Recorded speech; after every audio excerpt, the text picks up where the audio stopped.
Here we go. Here we go. You ready? Yes, sir. Here we go, man. Episode 12, Both Sides of the Game podcast. Myself, Coach Johnson. You already know. Special guest once again. Every guest is going to be special, just to let you know. So, I got my brother right here, man. We're talking about Charlotte Christian legend, App State legend, All Southern Conference honoree, 5-star legend, 15, 5-star camp legend. Can't forget it. Charleston Southern Big South Freshman of the Year 2007.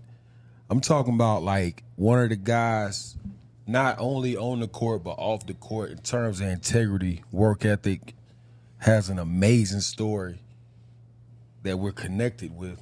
And I'm proud to say that I have my brother right here. And I'm proud to see what he's doing now. And I want him to walk y'all through his journey. This is my brother right here, Omar Carter. Give it up, give it What's up. up, boy? I appreciate it. What's up, Coach? You know it. What's up? I want to, first off, express my sincere gratitude to each one of y'all for allowing me to come on. Watched a couple of the episodes, love what you're doing. I just think it's up from here. Yeah. Truthfully, especially with a lot of the legends and what we have really from the 90s all the way up until now. You know, Charlotte and North Carolina as a whole. So Yeah. I'm honored to be here. I think this is actually my first interview / podcast where I specifically just talk about basketball. Wow. Right. So I appreciate it. We appreciate you, man. For sure, brother. If I may, I just wanted to say, man, it's a blessing for me. I'm just being honest. I've had this conversation with Morrow about, just one day, man, God putting it in our lap for us to come together, man. So as we begin, I'm just going to go right to the beginning. Are you originally from Charlotte? No. So I was born Pittsburgh, Pennsylvania. Can't really remember how we got to Charlotte specifically, but Dad was in the Navy, I believe. Right. And they were passing through Charlotte, and I call myself pretty much a Charlottean, though. Okay. I've been here since, I think, 5-6 years old. So you're Charlotte. You're from Charlotte. Okay. Yeah, pretty much Charlottean. But by way of Pittsburgh. It's all good. Pittsburgh. So, I was just going over some things the other night, and I was just like, I got some serious questions to ask him because, this guy, he's just, when you talk about players and watching them come up, I really had the opportunity to watch you in Winterfield and East Meck League. When did you first pick up the ball and you knew this is something that you were going to continue to do? Yeah, it's interesting because, as I get older, my brother has two kids. I have my nieces and nephews. Just really having a real regard for life, may be the right words to say, just really just trying to tap into, my ancestry, if you will. And all that to say, I was talking to my father, and he was just like, yeah, I was the one who put the ball in your crib. Wow. Which I truly didn't know. I did. As a son, I always thought that it fell into my lap. Yeah. But I remember first picking up, there's actually footage. Elton Shoemaker, God rest his soul. May he rest. Oh man, Elton Shoemaker and his son Trey. I played on his team when I was, if I remember, 5 or 6 years old. Yes. And I don't remember the gym. I felt like it was East Meck. Was East Meck? East Way. East Way. Excuse me. No. East Way, and it was Albemarle Road. Okay. We had 2 gyms. Yeah, we were little, and I think they have some footage on the ESPN doc. Oh, man, but we had to see that. By the way, that was a big one. He was on. I appreciate you. But I was 5 or 6 years old, and I vaguely remember just kind of playing basketball, learning the basics. Yeah. And one particular thing that just stands out in my mind is I remember it was almost like I was here before, really wanting to grow up quick. I'm shooting threes. Yeah. When I'm 5 years old, I'm just tossing it over. But I think that was really when I got my involvement into basketball, and truly even more so, my mother is, I would consider the I wasn't gonna say, you know, respect the VI and allows, but really the mayor of Charlotte. Like, she knew everybody. She started a lot of leagues. Yes, she does. I passed a lot of individuals just saying mother did a lot for her, and even my father. All that to say, just really getting into sports. So she put me in a lot. But as far as basketball, don't remember the team, but Elton Shoemaker was actually my first coach. Shoemaker, that was my guy. His son Trey was a good player. That's how I got started in the East Mech League. Mike Barbie and those guys. Mike Barbie, yes. Yep. So moving forward, you know, okay, your dad put the ball in the crib, and you got with Elton Shoemaker and Trey and but after that, because I know when I seen you, I heard about you. When I actually laid eyes on you, I wanted to coach you so bad. I was already coaching my son's team, so your mother was like, "You really like Omar?" I said, "Yeah." And you know, you was a big guard back then. You know, you'd come down and sometimes you would just pull up, boom, and knock down the three, and you just was you could pass, but you was big, and I liked it, the big guard. So when I got a chance actually to coach you, that's when I started actually doing scouting and contacting Mr. Garfinkel. And when it was time to get you to camp, it was just a blessing to have you there. Now, when we're talking, organized ball, AAU, I know you played for me in the private league. Now, when you're talking AAU, what was your a team that you can say that you really got out there on, that put you on the map? Yeah, apart from playing with you in rec league and my parents and starting the team, I think my mother saw a side of me, because it was a time where she was putting me in sports, right? I don't have kids, but I'm assuming as parents, you try to keep your kids busy. I was in track, football, basketball, and I really just said I want to pick one sport. Right. And within that one sport, it was basketball. Wow. And truthfully, I remember going down Wilkerson Boulevard. Back then, it was, if I'm not mistaken, Anderson's Family Restaurant. Yeah. And with Anderson's, I walk in. I tell my mom, she's like, "All right, look, we're going to go get some breakfast. And we're going to meet the coach." It's like, okay, cool. We go in there, and I see this very, very well put together, had on glasses, reddish hair, light-skinned guy. Yeah. And it was Renaud Dixon. Wow. Shout out to Renaud, man. And we're in there for a while, and I'm just thinking like, Mom, when can we go? When can we eat? Right. It's RJ dad. RJ dad. Yeah, RJ's father. Yeah. By the way, Renaud, thank you for letting me be a part of that national team of stars. Shout out to RJ, I ain't forget that. OG Renaud. Yeah, he's Renaud. I called him coach, so I'll refer to him as coach, maybe moving forward. But it's Renaud Dixon. And I remember just being in there, and I remember just trying to figure out, like, I'm trying to go play. Right. Yeah. Mom doing her due diligence, and he turns around and he says, "So you want to play basketball?" I say, "Yeah." All right, we'll come by the gym later. And at this time, I didn't realize it was the Charlotte Stars. Right. But I'm walking into the gym, Naomi Dredden, and I remember Cedric Watts. First person I look at, I didn't realize at the time you had rec league and then you had AAU. Right. I was looking at the Flames practicing. Right. Or maybe they had a game, I can't remember, and then the tryouts was after. Right.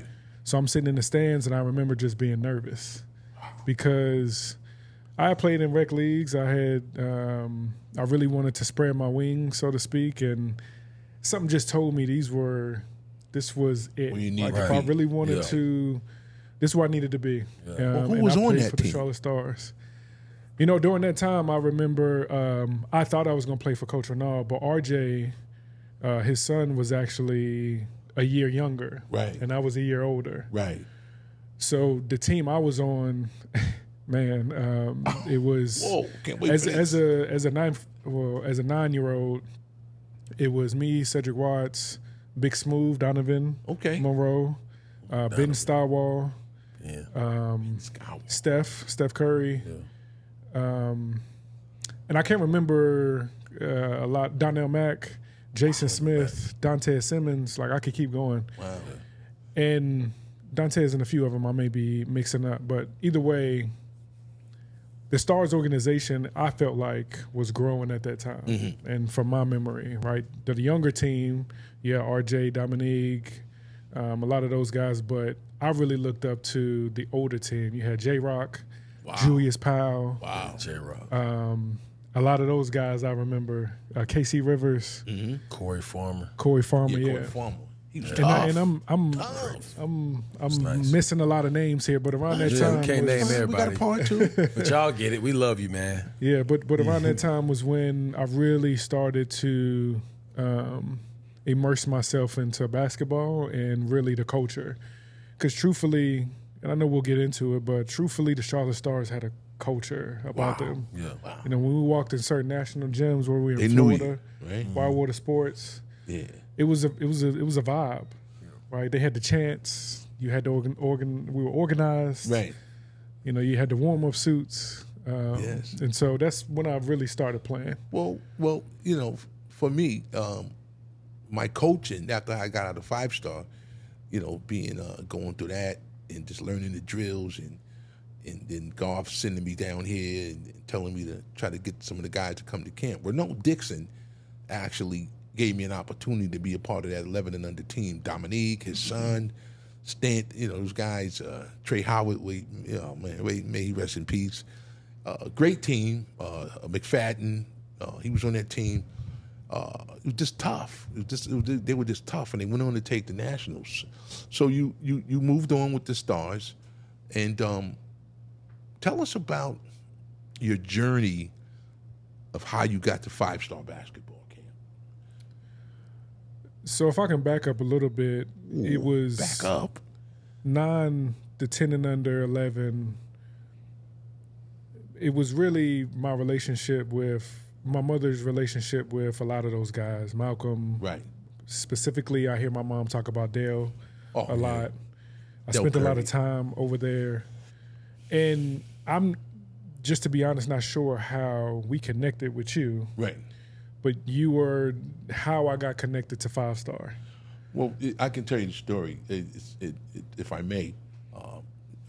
Your mother, I was watching you one time. You was ready to go to high school. I don't know, Philip O'Berry, one of them. And I said, he's got to come to camp. He's got to come to 5-star. I got to get him in front of Golf. And next thing I know, your mother gets the van for us. Her and Mr. Mack, we got together, and the van is outside of the office on Milton Road. And we load up in there, and I took you to Hampton Sydney first. So it's funny. You know, we go, we pull up, come in there. I said, Golf, I got one for you this time. He said, Harold, you're always saying you got somebody.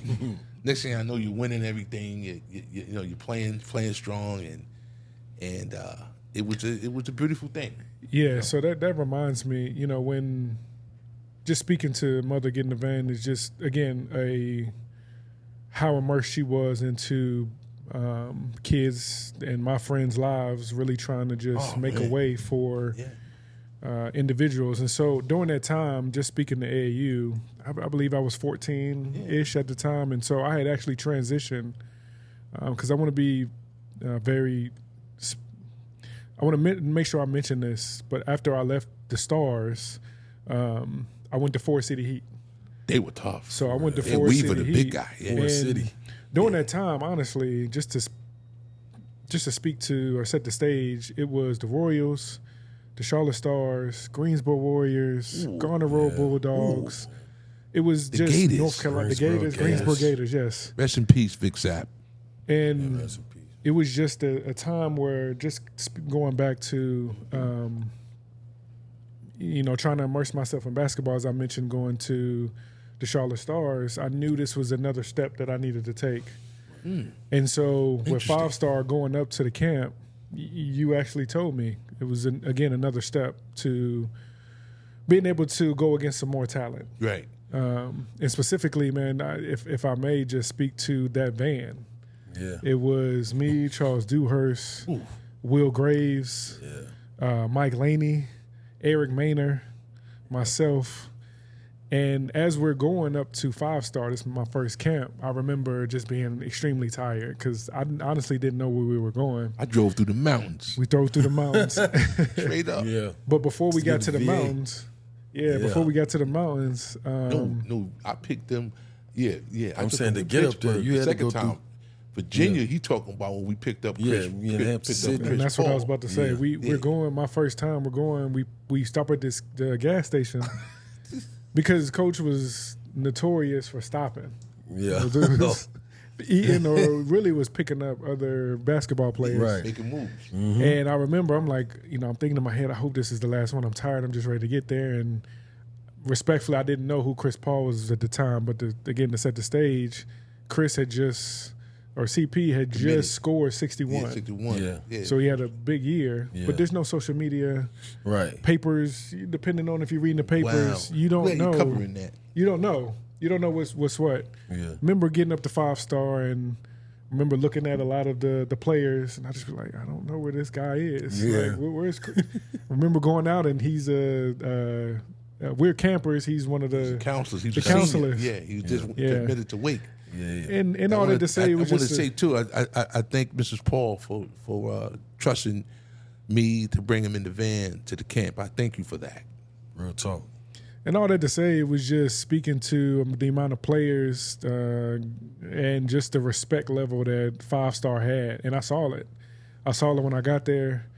At that time, it was your Kevin Durant's. I mentioned Chris CP. I remember, I believe Derrick Rose and those guys were in there. It's too many to name.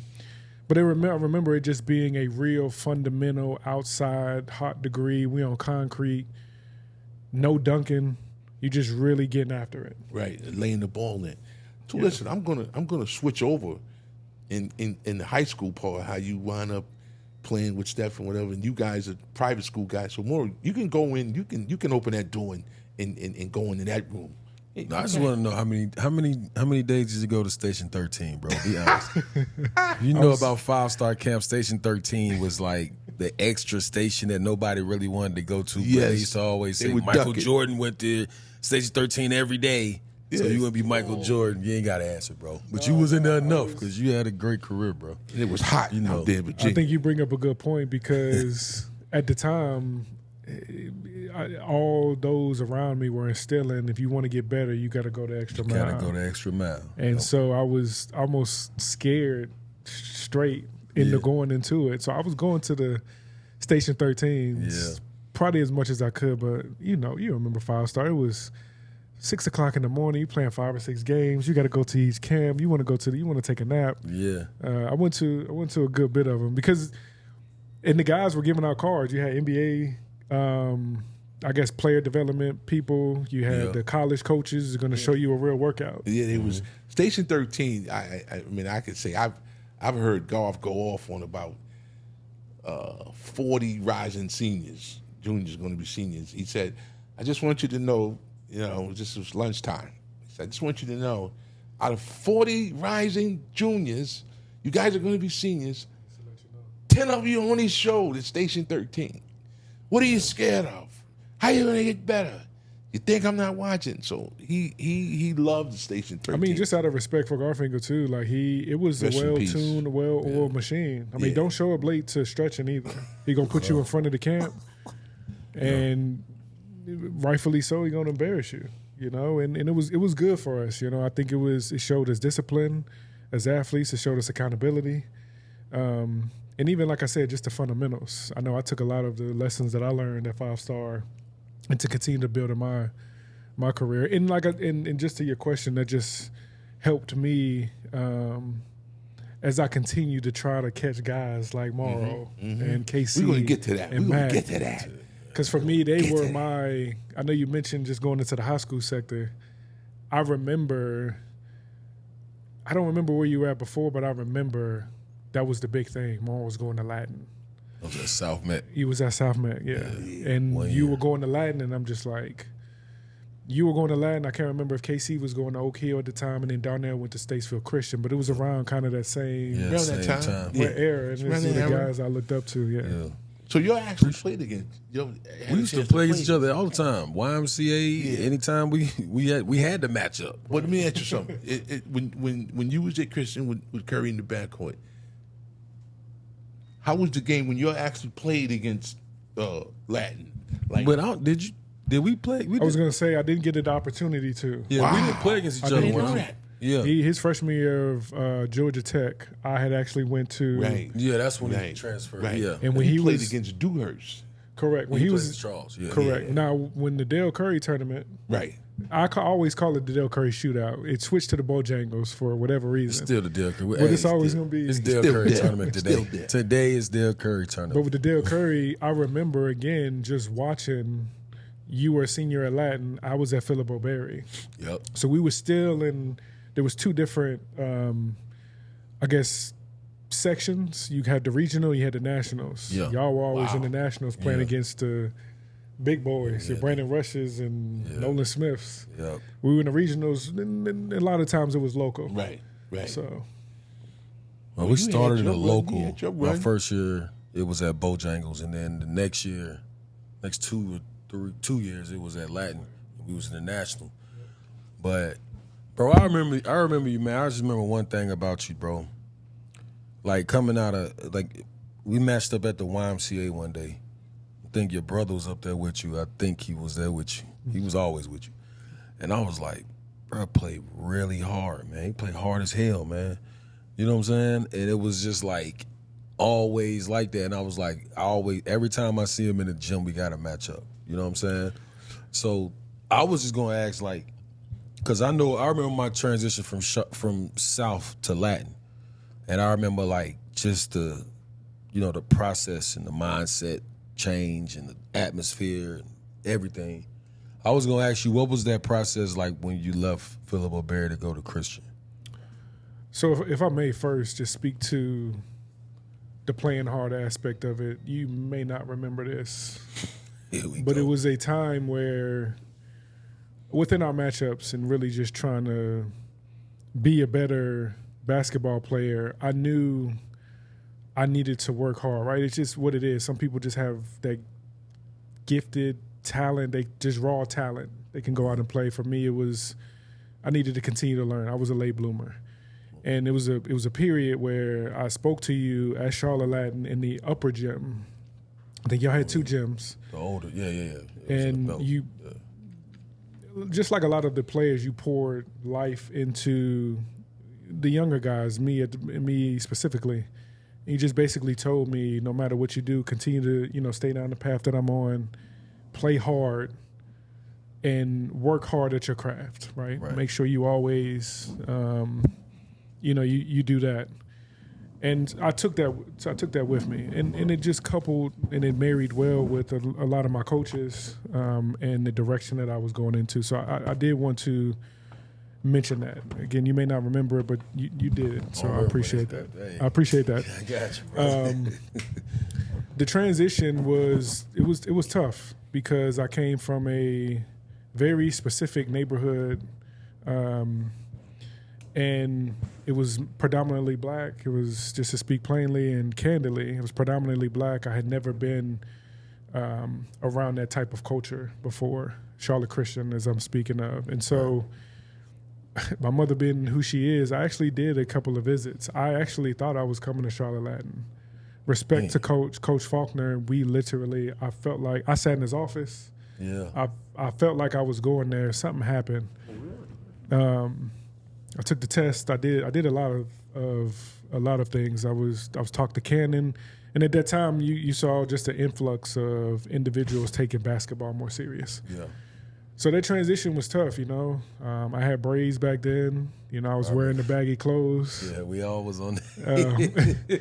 I wasn't a problem child by any means, but that direction. And Coach Sean Brown kind of instilled that in me. But to be honest with you, I had to, apart from my parents, the Currys did that for me too. Right. I had a chance to specifically stay with them on and off for about a year or two, and I think that's just the relationship that Dale had with my mom. Right. And that was their relationship, right? Mom was specifically with Steph and Seth, but the transition was tough. I think I look back and I'm glad it happened because I got the best of both worlds. Right. I was able to navigate kind of the struggles that I have, specifically with the cultural difference academically. There was a big difference. And then I truly found out who I was as a person. That's the key, man. During that time. That's the key. And like I said, it was my family, it was my coaches, and truly it was the Currys. I mean, it was times where we couldn't watch TV. Yeah. It was we couldn't know cell phones, and cell phones was coming out back then, but we couldn't we couldn't do none of that. But it was the discipline and the accountability, discipline, and man. That's right. The structure, what they had there, and they were God fearing people. Oh man, forget about it. Charlotte Christian was a Christian school, but it really again showed me who I was. That's what I wanted to ask you about going to Charlotte Christian and the change of the environment and just just a different scene. And now you carried it on to the basketball court. How was it playing with Stephen Curry? How was it playing with him? Like, because I seen a few games of y'all, but I was like, wow, what a tandem. To be honest with you, in the beginning years, this is me saying this, I was sort of a knucklehead because I thought I was going to come in, dominate, be the best player on the team. Dale, Coach Brown, Coach House, and Bobby Jones too. Bobby Jones was on the team too, on the coaching staff too. Wow, they really set the tone. Like from me having to cut my hair, it was a cutting the hair. See, back then it was wearing ties, dressing up to the game. Right, you got to be groomed a certain way, which your was language. Again, I had no problem with it. And so from the beginning, being able to, they set the accountability, that straight line. As far as on the basketball court, it's interesting because what you're seeing now is what he was doing back then. Whoa. It's just the development piece of it. Right. The handling, the coming down the court, shooting from a long distance, 30, 20, whatever feet. He's been doing that. He's been doing it. It's just a matter of now it's coming together. Yeah, you're seeing it. Yeah, the trick shots, the behind the back, and we had a great team. It was me, Demir Pitts, Ben Walton. We had a guy, Clint Irwin, who's actually a professional soccer player now. Wow. Seth was on the team. I'm missing a couple of people, but it was just Anthony Gill. Gill was after me. He was right after you. But I went to school with his wife. Oh, okay. Jenna. Jenna Gill. And I grew up, actually played baseball with her brother, Jace. So there was some history there. Okay. But to answer your question, like I said, it was a well-oiled machine. Just having the amount of Waddell being on the coaching staff, having that expertise there, and we really worked hard. We were having college practices in high school. Wow. We went undefeated for a long period of time that year. Yeah, that's what I was going to ask you. What was the record? How did you guys wind up? What was it? So my junior year, excuse me, it would have been Steph's senior year, Seth's sophomore year. We were 19-0 through the Christmas break. One of our notable tournaments was the Chick-fil-A tournament, and we beat Jody Meeks at Norcross. Okay. Oh yeah, that's big. That's big. They were good as hell. They were really good. Yeah. Also And 5-star camp. Ghani Lawal. Yeah, they had Ghani Ghani. Lawal, man. Yeah, And that was my guy. Shout out bro. Ghani. Shout out to Ghani, man. Shout out him. No, he was we were at Tech together. Yes, yeah. Shout out him, man. I've been actually looking for him for years. But it was love. Because he played for Atlanta Celtics. Yeah, Ghani. Yeah, I think he played for the Celtics. I think Farouk played for the Celtics. It was either the Celtics or the Georgia Stars. Like, they were tough, the Celtics. That particular, I don't know if Farouk was there yet. Yeah, Farouk might be younger. Yeah, I think he was there yet. But they were really good. They were number 2 in the country. Holiday, his brother probably played. They were number 2 in the country. We beat them. And again, this was no social media, so it was the USA Today paper. Right. And I remember going back the 1st of January looking, and Charlotte Christian was 13th in the nation for all of a week. But it was big. Yeah, it was big for us. And how crazy is that? Like, we're covering now social media. Everybody's like the little babies are on it. And I think about that, man. That's crazy. I think Mac was on here talking about it, but back then it was the the columns in YouTube, columns in the paper, your full name, a certain amount of full points. name on there. You score double figures, you get your full name in there. That's what everybody was striving for. That was our social media Saturday morning paper. And people don't remember this, but they used to have the Charlotte Observer chat room. So you used to have to go into the chat room. You actually may have been in college at this time. I'm about to say, man, there was a chat room that you used to go into with Charlotte. I think it was the Charlotte Observer website. Mm-hmm. Yeah, and it was a forum, and you go in there. You talked about the top. I think that was the first kind of portal that you could go into and just talk about. And it was all the happenings with transfers and all that good stuff. But anyway, we were number 13th in the nation, and I remember Coach Brown coming to us and saying Oak Hill wanted to play us Martin Luther King weekend. Wow. So they were going to try to set it up, but it didn't happen, and we ended up, kind of being upset. The very next week, we had to play Christ School. Oh, that was now, Christ School had Malik. Yeah, it was tough. Shout out to Malik. Malik. Yeah. Brother. Malik Cook. Yeah, my bad, Malik. That's my guy. Malik, little bro. But they had the Plumlee twins. Yeah, oh, they would. Yes. So people forget they had the Plumlee twins. Wow. They had Lakeem. They Jackson? had left-handed. I don't think Lakeem was there yet. He wasn't there. I don't think he was there yet. But they had the Plumlee twins and Malik, and I was the biggest on the team, and I just remember their game plan. Mason Plumlee bringing it up, or one of the Plumlee brothers bringing it up the court. I mean, he's just backing me down, dump it off to Malik. We couldn't stop him. Wow. And that was our first loss. So that kind of gives you we made it to the state championship. We ended up losing. That was one that got away from us, one that all of us really talk to this day. But, man, shout out that team. Shout out Ben Walton. Shout out Demir Pitts, Bucket. Oh, Demir. Shout out Clint Irwin, obviously Steph, Will, Seth, Marcus, all those guys, man. We had a great year that year, and I felt like that state championship got away from us. Right. Well, moving forward, you wind up at Appalachia. Tell us about that. How did that come about? How did you wind up choosing what Golf Tank told you about? If you get a school, break it down. Yeah, so we were at the Bojangles tournament. I was at Philip O'Berry when he mentioned it. To me, I saw him a second time at Charlotte Christian, and this was after the year that we had at my senior year, and it was God's will, but I didn't have any scholarships at the time. Wow. Back then you had the letters coming in the mail. Right. It was the flex was getting trash bags of mail, but really it was letters, and it was just updates of how the teams was going. Right. In live periods, showing live periods. Right. Yeah. And I didn't have any offers. So Garth came to me. I remember seeing him, and I just remember thinking oh, wow, this guy, because back then, for me, it was the top of the top. He's well respected. What is he doing in Charlotte? Came to me, he said, Omar, I remember you, blah, blah, blah. I understand you don't have any scholarships. Don't worry about that. Familiar. He knew what was going on. Take the first scholarship you get. And if you want to leave after that, do that. If you want to stay, do that. And so Maury Garvin, he recruited me out of the Charleston Southern. Right. And I'm not the one to toot my horn. I had a good year. I had Big South Freshman of the Year. I was mid-major All-American. I got second team All-Conference because at that time you had Larry Blair doing the Big South tournament. You had Arizona Reed, a lot of those guys.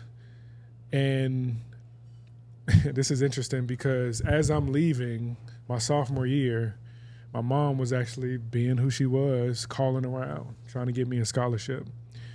And I had entered the I don't even know what it's called. Right now it's the portal. Right. Yeah. You could go into. Yeah, but I guess it was the same thing. It was just a matter of you had to sit out the year. Yeah. Her and Dale had stayed close, from my understanding. They stayed close, and I was actually going to go to Wright State. And I remember driving down 85, going to South Carolina. Oh. I'm about to commit, or I'm about to go to Wright State. Right. Mom was on the phone with Dale. And can't remember how it went, but basically he said, stop. You about to go to Appalachian State. Buzz Peterson is about to call you. Shout out to Buzz. Wow. Buzz Peterson's about to call you. Right. Take the scholarship, call me back. I was like, just like that. Just like that. Wow. And my mom's now, mind you, my mom's talking to me, right? She's in the middle of like, you know, Appalachian State. So Buzz calls me. He's like, man, we got an extra scholarship. I've never seen you play, but if Dale recommends you, you know, Dale Curry. Dale Curry. If Dale recommends shout out you, to Dale. I'm coming. That's how I got the app from Dale. Now I'm gonna tell you this. That's cool, right there. I'm gonna tell you this. This is back to golf. You know, may he rest in peace, man. I mean, I miss that guy so much, man. So Rest in much. peace, He believed Golf. in me. And Tom. Okay, and Tom Kachowski as well. But with golf, he believed in me. So, you know, a lot of people don't understand this. When you're coming up, and I know what I've seen in my life and where I come from, you know, 5-star had a lot to do with saving my life, having me come work at the camp. And he told me one day, he said, you know, Harold, he said, you really got an eye for talent. And he said, you know, you're down here in Charlotte, start watching plays and just taking notes. And then when he seen you in Pittsburgh, you won that most promising prospect. And he said to me, he said, you know, most of the guys that won that award are pros. So I looked at him. He was at the table. I was waiting for my envelope, my pay, by the way. He's pay in cash. They give you, you know. So he said, he says, Omar, he said, Harold, he's a big guard, you know. And he said, LeBron won this award. Now he's breaking. I didn't know all of this. Ron Artest, Elton Brand. He said he's going to be one. You know, he's going to get a shot. So he says, you know, Harold, you got a good taste. You just keep bringing them up. So when he said that to you, and again, I didn't know he said that to you. See, he had that third eye at his age. He still was able. People still believed in him because he could make a call. Right. Now with Morrow, him and Faulkner, Morrow's coach, was tight. I didn't know that. And he even broke it down to me. He says, yeah, he says Jerry's got one down there, Harold. He's always going to go to the leagues. He's going to Georgia Tech, you know. He said, but I need him here. So I said, what do you want me to do? What do you want? He said, go talk to Faulkner and tell him I want him to come up Pit 4, come up. So he knew. He knew. And if I may, there's a few things I want to mention.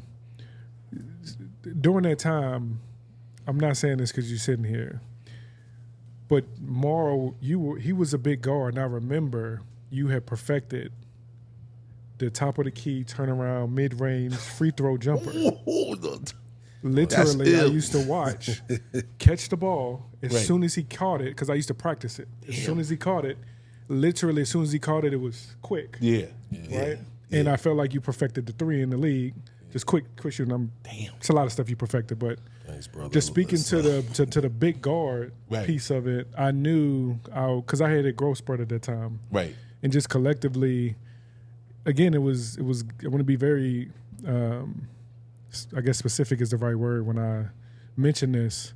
It was a few guys that I was looking towards: Morrow, Darnell Mack, KC Rivers, because those guys that went to Oak Hill, they had went to Statesville Christian. I had actually did a tour with Mount Zion with was it Fuzard? I think Fuzard. That was your coach. And shout out to Fuzard. Just around that time, I just remember it just being a kind of this, I won't say a bubble, but it was a excitement around Charlotte. Not only just from the men's, but the girls. Yeah. You had Joy Cheeks. Aubrey Ladder was coming up. Ivory. You had Kendria Holmes, the twin sister. Like you just had a lot of it was Providence Day Epiphany. What was her name, Lucha? Providence Day. Yes, I couldn't forget about Pip. No joke either now. Yeah, I forgot about Pip. Yeah, she was tough. I don't want to leave nobody out. There's a lot of that's Leah Metcalf, Leah, Leah. And so all that to say, you know, when it came to just the big guard, the development, it was a lot of people that I was kind of looking up to and looking towards, and Garfinkel was one of those people. Again, I was a late bloomer, so it was, how can I continue to get better? And mine was the mid-range game, and that's why I was It's crazy flowers. Because we're sitting here, and this podcast, it's amazing, man. I'm just thankful, man. But we're sitting here and when you talk about 5-star, okay, I'm gonna change the gears right here. I remember when Goff came to me and he said, Seth Greenberg is out of his freaking mind. I said, what's wrong? Calm down, Goff. He said, just telling Del Curry that his son has to try out. What's wrong with him? He said, you go down to Charlotte. He said, you go down to Charlotte. Nah, what he told him was, I'm sorry, I didn't mean to cut you off. What he told him, because we were at Charlotte Christian when this happened. Yeah, what happened, bro? And forgive me if I'm saying this wrong, but I think I remember it. We get to Charlotte Christian. We all sitting at the lunch table. And I can't remember if this was our junior year. It had to be his senior year. It had to be his senior year, my junior year. And I can't remember if it was before he committed to Davidson or not. It had to be before. Yeah. We sitting at the table, and he's just like, yeah, Virginia Tech is coming. Because I believe we were leaving our lunchroom, and he stayed behind. Wow, this is it right here. He stayed behind, and he talked. I think I believe that's how the story went. And as he's coming in, I think he said he could redshirt his freshman year. Right. And because they had, I forget the guy's name, the shooter. They had 2 good guards. Yeah. He could redshirt, and then he could basically get into the rotation. Michael Delaney, and it was a shooter. Damn, Delaney, you remember he that? was a scorer. Yeah, he was good. Yeah. And then they had like 2 older where they was leaving. They had the guards. Well, let me just say Malcolm Delaney was the one. Goff didn't give a damn. He was Goff, a bucket. like that's He Del didn't Curry's son. Yeah, We didn't understand that. Ain't no red. Delaney was a bucket. Yeah, I he was remember a bucket. But yeah, I remember that happening because after we did so well at the Chick-fil-A tournament, Right. I mean, you had everybody in the building. You had NC State, Georgetown. I just remember telling Steph, like, dang, bro, you could have went to a ACC school. But that's what I loved about Steph, because he knew exactly what he wanted. And shout out Coach McKillop, great coach. I got Ozone Park, by the way, Queens. I've got to get to know him some more. Just a real upstanding coach. Guy, tough. Yeah. So back to Goff. I just want to. I didn't mean to cut. I just wanted to just get this out there about how he got the 5-star. How Steph Curry got the 5-star. All right. This is. Well, I don't want to use the word, gangster, but Goff said to me. He said, I don't like. How they not this kid. He's going to be. They're going to be surprised. I said, what's wrong, Goff? Talk to me. I'm your guy, Harold. He says, no, I want Steph at Holmesdale. He said, I want you to go down to Charlotte, and when you get next to Del Curry, I want you to call me. Now, at that time, they was finishing up the arena. Yeah. He said, did you hear what I said, Harold? Now, we at the cafeteria. Again, I'm waiting for my envelope. The pay camp's over. Need my money. Yeah, and he goes, you call me when you get near him. Now, Right. I shot down here. They in there finishing up. I go in there, Dell. Hey, he said, what's up, Harold? What's going on? I said, Dell, Goff wants to talk with you. He said, call him. I said, oh, thank you very much. It's Mr. Garfinkel. He said, Harold, is Del Curry with you? I said, yes, sir. He said, put him on the phone. True story. You can film this. ESPN, by the way. Pass it over to him. Dell. Okay, Mr. Garfinkel, he'll be there. Just have Harold, somebody pick him up at the airport. No problem. Pass me back the phone. Harold said, Goff said, hey, I'll talk to you later. Bye. Next thing I know, just true. Charles Dewhurst, Steph Curry, come to Holmesdale. Never forget. They both was looking around like, where the hell are we? Because it was like bunks out in the middle of the wood, bears, all kind of stuff, right? Rain, it could rain. It wasn't sunny. It rained, and you had the top players there. And, Gerald Henderson, this one, that one. They was all there. And after that, like Goff said, he's proved this. Goff said, once he gets here, that's going to be the icing on the cake. And the rest is history. He takes Davidson to the Sweet 16? What is it? Elite Eight. Elite Eight? Yeah. And Goff said to me, he says, they're going to get rid of Greenberg. I said, Goff, no. He said, Harold, you're talking Del Curry, you're talking about his son, you're talking about his mother.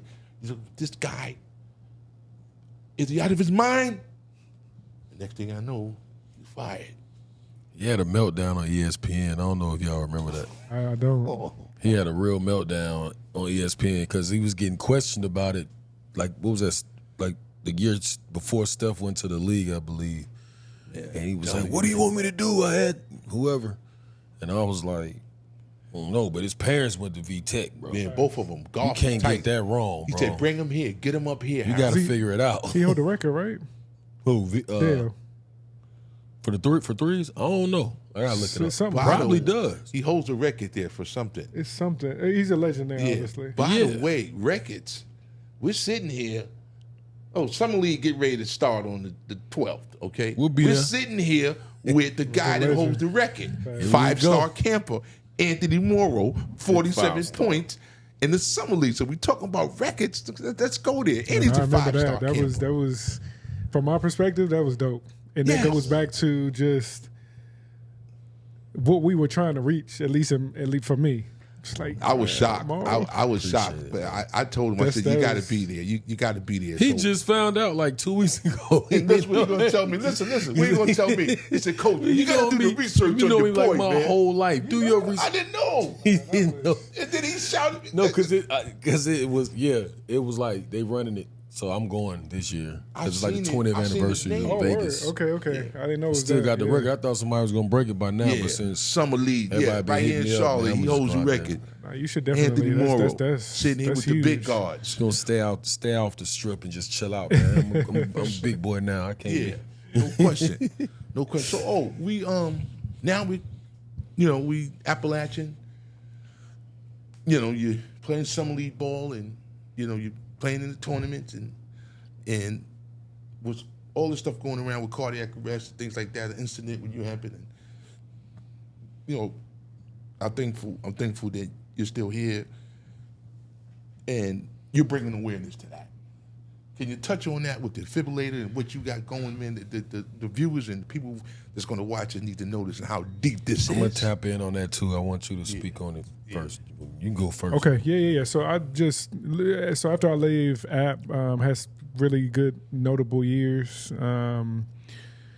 First team all conference, preseason player of the year, going into my senior year. Shout out Coach Capel. He's at Pittsburgh now with Jeff Capel. He was my coach, and of course Buzz Peterson. And we had a pretty good years, and I was blessed enough to go to Brazil. Played in Brazil for a year, São Paulo. So I played in São Paulo. The state is São Paulo. You fly into São Paulo, city of São Paulo. So it's like New York. City of São Paulo, and then you drive over to Limeira. So I was in a small town called Limeira. Didn't know. Enrolled in school over there, Fisk University. Fisk, yeah. So I learned Portuguese. So I learned a little Portuguese. I thought I was going to do it, to be honest with you. I thought I was going to be over there. I remember, as I mentioned earlier, I'm a God-fearing man, so I used to pray. And that's one of the reasons I really wanted to learn the culture. I wanted to speak Portuguese so I can connect. Right. Got back from Dominican Republic, Brazil, and then my guy Ronald Ramon, shout out to Ronald. He played at Pittsburgh, and then he was a part of at Pittsburgh. Yeah, like The shooter. Yep. Yeah, the shooter. Yeah. So he was. I think he was a part of the national team. Make a couple phone calls because I wanted to continue to play. So I went to Dominican Republic, and actually it came up on my feed 2 days ago. I got back early from the DR, July or June 30th. Right. June 30th, and of course it's the summer league. Everybody wanted to be a part of that. Yes. And just moving towards that, July 9th, 2013, I had a cardiac arrest while playing at the Grady Cole Center. And the story goes, it was a nurse at the game. Obviously, I'm telling this from memory. ICU cardiac nurse at the game. She hadn't been in a couple of years. She didn't decide to come, from my understanding, till like 30 minutes before the game. I passed it to my to my teammate, good friend, Dorenzo Hudson. Mm-hmm. Shout out to Zoe. Shout out to Zoe. He a hooper, by the way, him and JT. He was nice back in the day. Wasn't he a star, Hutchins? No, he was a Royal. He went to Virginia Tech too. He went to Virginia Tech. I think he was a Royal. I think he was a part of the Royals. No, he played for the Royals. Played for the Played for the Royals. Royals got They like a couple years younger than me, but I remember because I used to have to He stay was tapped strong. in. Nah, he was a bucket. Yeah. He got his. I think he went to the. Don't give me the line. I don't want to show if it's the ABCD camp, Nike camp, whatever. But that's. Yeah, I think he went to ABCD. I think it was the ABCD I top think so. 100. Yeah. And Coach He gonna correct us. He gonna watch. Yeah, right. You know how they do. So that was 2003. That was 2013. 13? Yeah. 2013. Pass it to him. He lays it up. I don't even think I told him this before, but it's literally my last assist ever. Wow. And then I kind of backpedaled and I collapsed. Story goes that they started doing compressions. EMTs arrived. AED was upstairs in a locked closet. They ended up getting it. And on my way to the hospital, I had a chance. So ESPN E60 did a documentary. If you got a chance, please check that out. Please check it out. I loved it. It's called Undeniable Bond. Just Google Omar Carter to come up. But I had it during that filming. I got a chance to really do a lot of B-roll and meet a lot of people. I got to meet the 911 operator. Yeah, really? I got a chance to meet both of the EMTs. One of the EMTs that I met, it was 2 weeks. He was on the job. And so he was basically telling me as I'm in the ambulance, I'm out cold. Like they're pumping air conditioning in the ambulance. And he remembered just laying there and my body kind of shifting like that. And he was like, in his experience, you had too much swelling on your brain because I think I had hit my head at the time. Yeah, and he was just, in his opinion, I wasn't gonna make it. So as I'm leaving the ambulance, my brother mentions that he was at the hospital. They started doing compressions again, and then I was placed in a medically induced coma. So the technical term is therapeutic hypothermia. Wow. Yeah. Where they basically wrap your body in, for lack of a better term, ice blankets to cool your body down to give you the better chance of surviving. Right. And, you know, the Lord has a funny way of doing things. You know, I woke up and doctors said it was like it never happened. Wow. You know, obviously I had suffered a cardiac arrest. They had did their due diligence and trying to figure out what had happened. And if I may just go back, so when I was 15, 16 years old, I had started getting screenings. I had started getting checkups. A lot of what you're seeing now, especially would have kind of a view on sudden cardiac arrest and a lot of these athletes dropping or having episodes. 15, 16 years old, and so I knew I had what they consider an athlete's heart. Yeah. Most of the time, specifically in African-American males, you have, you know, these 6'5", 6'6" and to be completely honest, I'm not a doctor, but a lot of the work that we're doing, the average person that's 6'5", 6'6", 6'7", 6'3", they're not going to have what they would consider the average person. Exactly. A normal size heart. Yeah. So, you know, what were they going to compare it to? And so my parents did their due diligence. I was going to see Baron Marin, I believe is his name. At the time, I don't know if he still has the same. They regard him the same as the best sports cardiologist. But he was really looking at what they call hypertrophic cardiomyopathy, and it's just a thickness of the heart. HCM, as you'll see as an acronym. And they were trying to just figure out, you know, did I actually have this?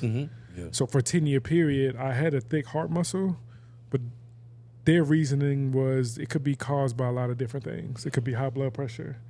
It could be the actual HCM. And for a long period of time, for a 10-year period, I was playing at a very high level. I had never had any episodes, no passing out, some of the symptoms that they had saw. And so fast forward to when I had my cardiac arrest, it was a surprise. Because I had did everything that you could name, cardiac MRIs, EKGs, ultrasounds. I had to get more extensive physicals, as I like to refer to it. And I couldn't even play at App or even at the point of Charlotte Christian until I got these. I was cleared. And so it was a surprise. I tell you, Mr. Mack called me crying, man. Donnell Mack's dad, man. And we both was boohooing. He said, man, everybody's up at the hospital, and it was. Speaking of that, I can joke about it now, but my name, I remember waking up a few times because my name was changed. Like, you know how you have the armbands? Yeah. I don't remember what it was when I first came in, but I was Mr. Japan, I was Jeremiah Williams. I had these aliases. From what I was told, it pretty much it was so many people coming into the hospital. Mr. Max, bro. So many people, like they had shut down the floors. Yeah, bro. I'm gonna tell you, and not to cut y'all off. I'm gonna tell you, bro. Man, speak, you know, bro. at the time, it was I was doing the Pro-Am, so it was my name was the Anthony Morrow Charlotte Pro-Am, and you know I played in there every year against y'all, you know, but I had to go to L.A. for something, so I was in L.A. for a few days. And I get the call at the time, and they like, yo, Omar just had like a cardiac arrest, like a heart attack. I'm like, what? Where? He was like, on the court. I said, the Grady call? It was like, yeah. I say, all right, I'm gonna call you right back. Right then, call my cousin. Hey, change the flight. I'm coming back tonight. We're supposed to be there another 2 or 3 days. You know what I'm saying? And as soon as I got back, I went straight to the hospital to see him. He was up and awake. And man, I was like, thank God. I remember I sat there and talked to my mom told me too. Yeah, bro. You was good. And I was like, man, I think I talked to your mom and your brother for a long time. Yep. And I was like, man, thank God, bro. You know what I'm saying? And it's just like, that was one of the most frightening moments of my life because we young, we don't think about that. You know what I'm saying? At that time. So it was frightening, but the fact that you came out of there, bro, and you really educated yourself on your condition and did an entire piece with E60 on ESPN is amazing, bro. Yeah, and so transitioning out of that, you know, that's my first time. I know we spoke about it. Me and you spoke about it. We spoke there, and it is. I don't think I ever told you this. I remember bits and pieces of it, but a part of, and the reason I was doing out throughout the interview, remembering, because I lost memory. So a lot of what my high school, college, when we're reminiscing about those pictures, it's coming back. Right. And even during that time, I'm joking when I say this. Please don't kill me for this, but it was so many drugs that was being, and I was chilling. Yeah. You know, I was just. You was awake, but you wasn't like alert, coherent. Yeah. I'm like, really, that's all I need to see. I was good. I remember asking a couple of questions like, you know, can we play? Have we prayed? You know, can I still play basketball? What day is it? Yeah. And to your point, just after that, I had a real decision to make. You know, I barely speak about this, but I was really questioning a lot of things. You know, I was in the mental state of, would I still have my friends? You know, was I going to be accepted as just Omar and not Omar the basketball player? Were things going to be the same just as far as me being out in the public? I mean, I was embarrassed, truthfully. A lot of stuff that I couldn't help. But I was embarrassed. I wasn't sure kind of what was next. And so, you know, it was good to get the love from the community. I came back to the Pro-Am the very next week or something like that.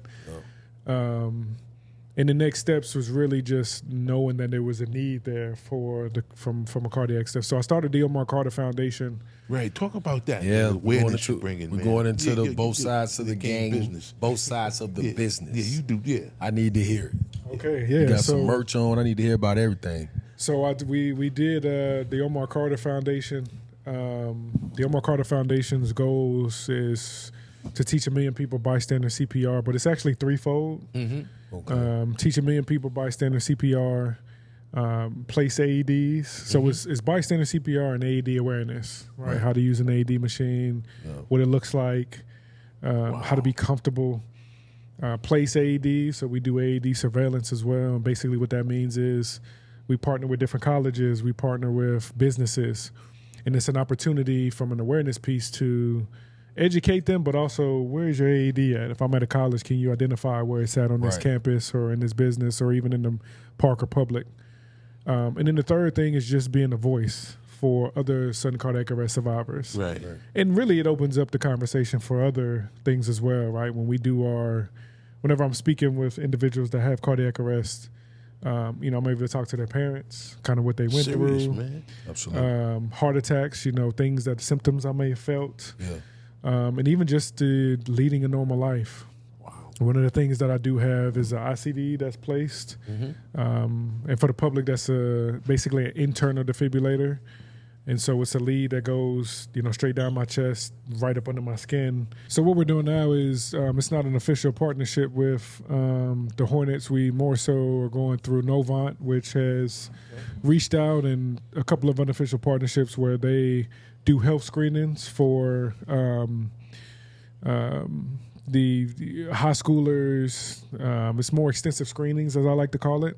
Right. And we're hopeful with their partnership with the Hornets that we're able to go in and partner with them. What we are doing is they connected us to the Spectrum Center.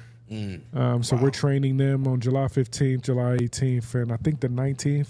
I'm maybe getting the dates wrong, but we're training about 250 individuals in bystander CPR. That's all the ticket sales, part-time staff. That's huge, man. Proud of you. Their ticket handling. Yes. So we're hoping that opens the door for other organizations. And we partner with the universities as well. Wow. So Appalachian State, Davidson, Queens University of Charlotte. And we're looking at a couple of other schools where we're actually teaching bystander CPR to the athletes. That's cool. And that's what we're trying to do, like get those initiatives. And the goal is 1 million people, but it's, how do you scale this, right? Obviously, there's a very right now we're seeing an interest in bystander CPR, sudden cardiac awareness, AED placement. And you have a lot of great organizations out there that we try to partner with. Your American Heart Associations. I just did a story with them, health.com. And even I think when the Omega Psi Phi came 2 years ago, they did a specific leadership session on cardiac arrest, and then partner with your Boston Scientifics, your device clinics. I mean, it's a lot of different organizations that we tap into. It out there. Man, hey, look, tell them where to find you at, man. Yeah, please. We OmarCarterFoundation.org. Omar Carter Foundation on all platforms, Instagram, Twitter, Facebook. And really our goal is just to spread awareness. We know there's a lot of different organizations out there, but, we're organizations, we're grassroots, and we're really just in the community. And our goal is to just tap into, awareness for all individuals, underserved communities. But it doesn't see color, right? A sudden cardiac arrest doesn't see color, but a lot of our resources or lack thereof are within our community. So we're really trying to tap into that. And that's what we're working with a lot of different, hospitals. Like we just partnered with Atrium to look at underserved and underutilized communities to bring that type of awareness as well. Man, this is great, man. I really thank you, man, for coming out, man. And I was, how can you move on without thanking God? If I may, I want to say a quick prayer. Is that okay with you guys? This is coach session right here. I'm just close After my the best of the minute, we go straight to the prayer. Come on. Father, creator of all things and all the prophets you sent to us. Father, I thank you for Omar. I thank you for his life and just using him and having him spread the word awareness of cardiac arrest. I thank you. I have no one else to believe in than you, because you've shown me through my trials and tribulations that you are, and you hold power over all things. I thank you. Amen. Amen. Amen. Hey, bro, I'm going to close this out, dog. Listen, man. I appreciate this you. Is a special episode, bro. Appreciate you. You know what I'm saying? It's great to see, knowing you since we were young, to the man you've grown into, through your survival, through your career. You're a staple in the city, bro. I love you for everything. As much as you looked up to me, bro, I'm on the same thing with you, brother. I mean, this is great. That's what it's supposed to be about. That's right. Represent the city. That's why you on the show. I appreciate that. I love you too, man. And I just want to again express my sincere gratitude. My goal has always been to just be respected among my peers, individuals like yourself, and even coaches. And oh man, to be on the podcast, I truly appreciate it. So thank you. Yeah. Before we leave, we got this video. Our video guy is the best, man. We get shout outs about him all the time. Man. Shout out to D, man. D back there in the D, back. we shout you out every episode from now on, bro. And I took the break, the bathroom break, and when we had a little break. You know. I'm tagging Derek. But thank y'all, man. Thank y'all. Episode 12 in the books. There we go, both sides of the game.